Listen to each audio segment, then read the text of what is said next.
treatments with medication, therapeutic alliance, management of crisis, actually sometimes being quite chaotic. Responsibilities, particularly at times of crisis, get very fuzzy, and most importantly, the aims of the interventions are fragmented together with the divided functions. So with each person involved has a different treatment aim. I'm mentioning this, although I know that this is not relevant here, but I'm mentioning this because it is actually, for these individuals, in our experience, harmful. That is, if individuals receive no care, they would do better than receiving divided functions care. And it's actually not a cheap form of care. But for example, in the North American follow-along study, the collaborative longitudinal study, there was a very strong correlation between outcome and services used. Unfortunately, the correlation was negative. The more services used, the worse the outcome. That's something that actually we have to take very seriously, I believe. So, what's the alternative? The alternative is what we are celebrating, all these balloons are about, which is getting an entire continuity of care service, and continuity care service organized as a specialist service. So, what we're talking about here are trained practitioners, an integrated service with coordinated aims, with peer support, with a skills sharing model, with clear responsibilities and clear criteria for risk assessment, protection mechanisms put in place to protect against counter-transference problems, and a development of expertise and training others. Okay, so much, this is all very good. Are there any problems? Well, our experience is that there are major problems with a specialist approach. And these are, I'm mentioning these, again, these are irrelevant to you, I know.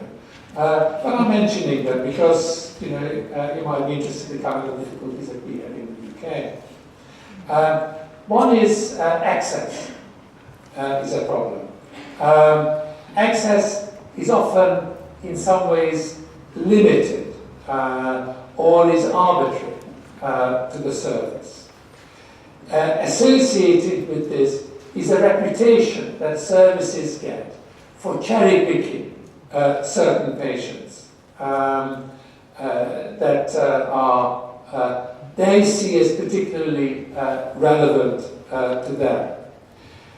More important than that are the closed culture that these services can acquire, which protects them against innovation or just knowledge gathering from related areas.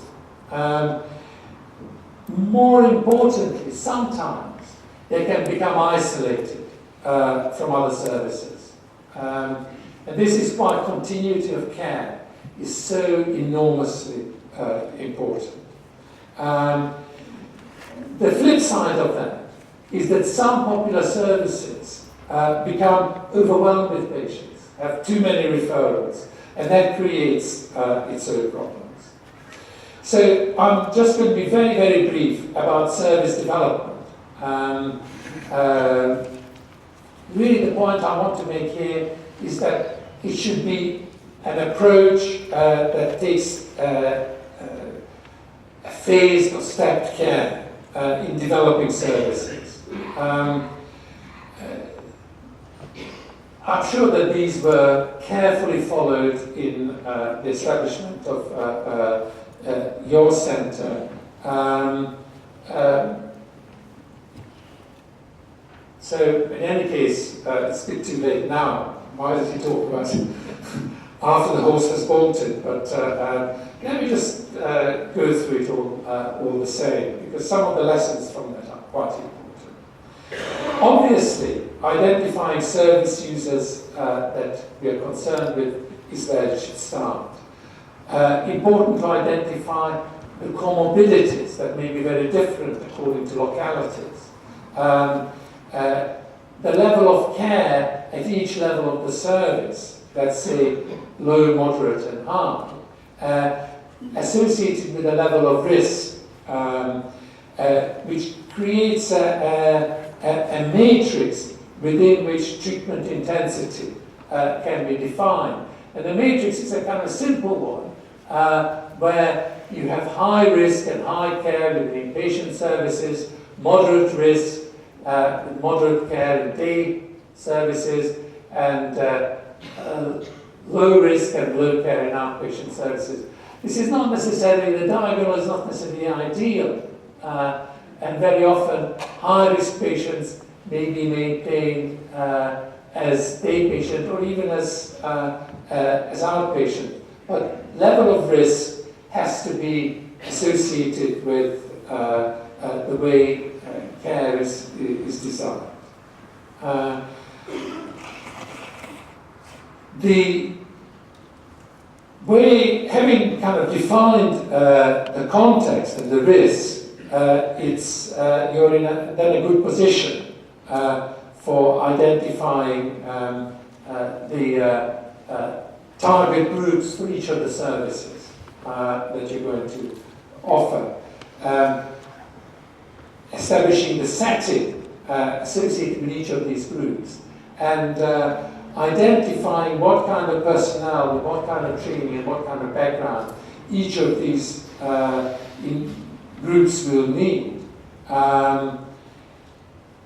I think, and this is a deep personal belief, that actually what kind of services, what kind of approaches you develop should be as much based on the staff knowledge and skills that are available as on any other parameter. And I'll come back to that issue in a minute. We want to simplify the treatment model. And usually, this is, again, a bit of a personal recommendation, but my experience is that people define treatment models on paper. And then I think they should go through a phase of actually reducing that by 50%, taking just half the words out, and half the interventions out, and half of everything out, before it actually becomes understandable for both patients and the staff that are supposed to implement it.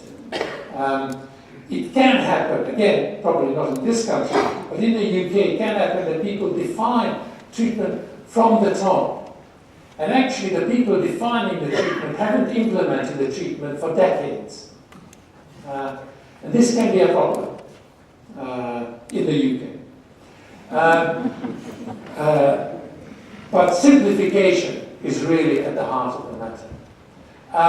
So putting together a treatment team and defining roles and responsibilities, leaderships,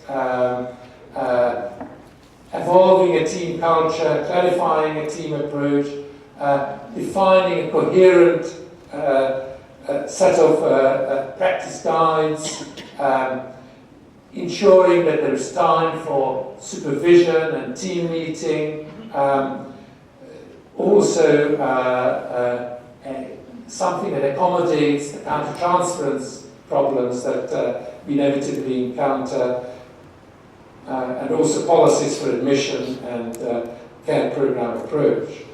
So what are the key roles? And the roles that we work with are